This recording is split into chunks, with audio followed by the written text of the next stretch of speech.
Chasing the rabbit, down we must go. Where does it end? Nobody knows. So, a little bit before we start. Normally, I record on Fridays to release on Saturdays. I also normally box on Fridays. I am feeling under the weather today. So much so that I haven't boxed.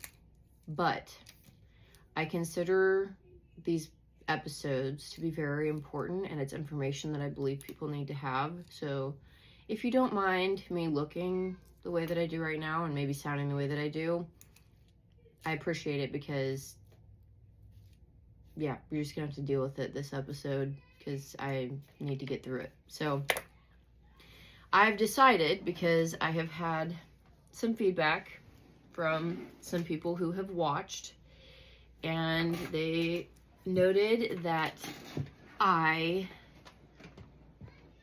might be making people uncomfortable by staring directly into the camera.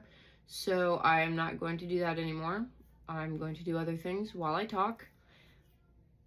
And I have also decided to start every episode with 3 jokes to kind of break the ice. All right, so let's get going here. You know, I'd make a joke about the CIA, but I'm pretty sure they're listening.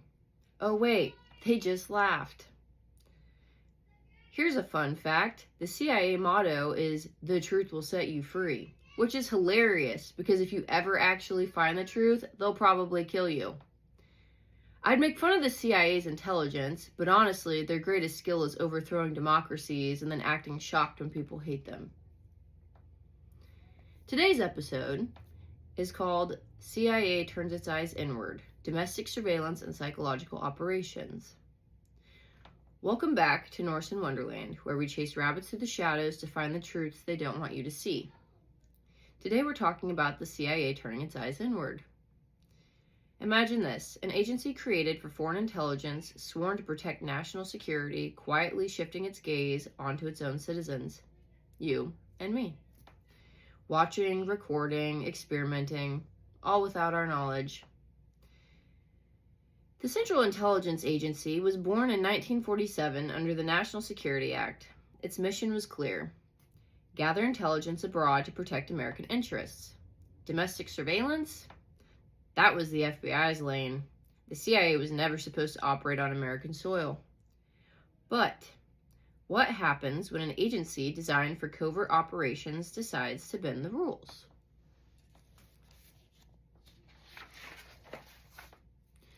In 1975, the Church Committee rocked the nation with its findings. The Senate discovered decades of secret domestic programs. Take Operation Chaos. Starting in the late 1960s, the CIA began monitoring anti-war activists, civil rights leaders, student organizations, and they justified it under national security threats, believing foreign communists were infiltrating these movements. But Operation Chaos took it further, creating massive files on American citizens for mere association or dissent. This wasn't about terrorism, it was about control. MKUltra, mind control on American citizens. Perhaps the most infamous revelation was MKUltra. Between the 1950s and early 70s, the CIA conducted over 150 sub-projects experimenting with mind control techniques, such as dosing unsuspecting civilians with LSD, conducting electroshock therapy to wipe memories, using sleep deprivation, sensory isolation, and psychological torture. All to answer a chilling question: can we create a controllable human weapon? One victim, Frank Olson, a CIA scientist himself, was dosed with LSD without consent. Days later, he plunged to his death from a New York hotel window, officially labeled suicide, but many believe it was an assassination to silence him.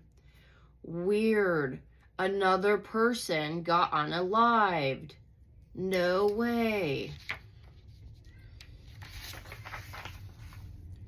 Surveillance of American icons.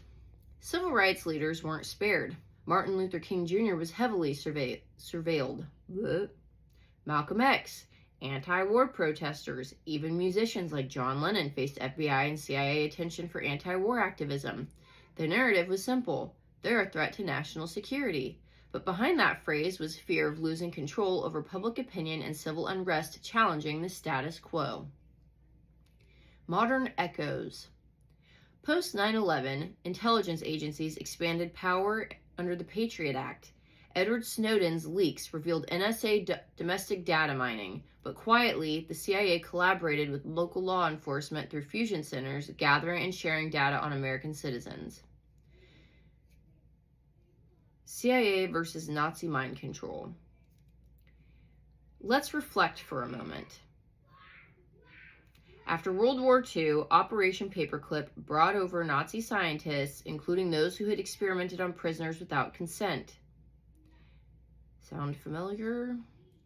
These doctors, with knowledge of torture, chemical interrogation, and brainwashing, became advisors to early CIA programs.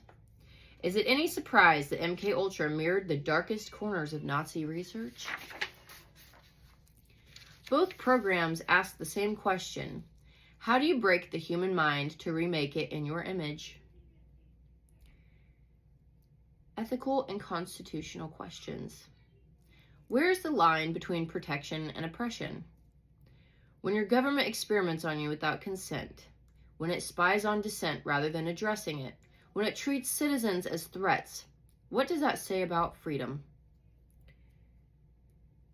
The CIA was created to protect us from foreign threats, but what happens when it sees us as the threat?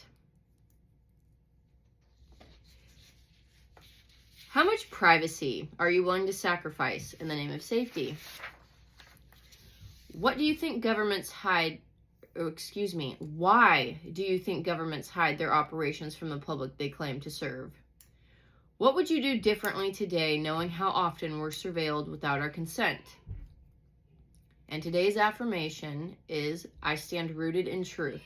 My awareness is my power. I choose to see beyond the veil and think for myself. Thank you for journeying down this rabbit hole with me. Next time, we dive into one of America's most gruesome unsolved murder cases, the Mad Butcher of Kingsbury Run, also known as the Cleveland Torso Murderer. Remember, the truth will haunt your dreams. Stay curious. Wonderland, when nothing's as it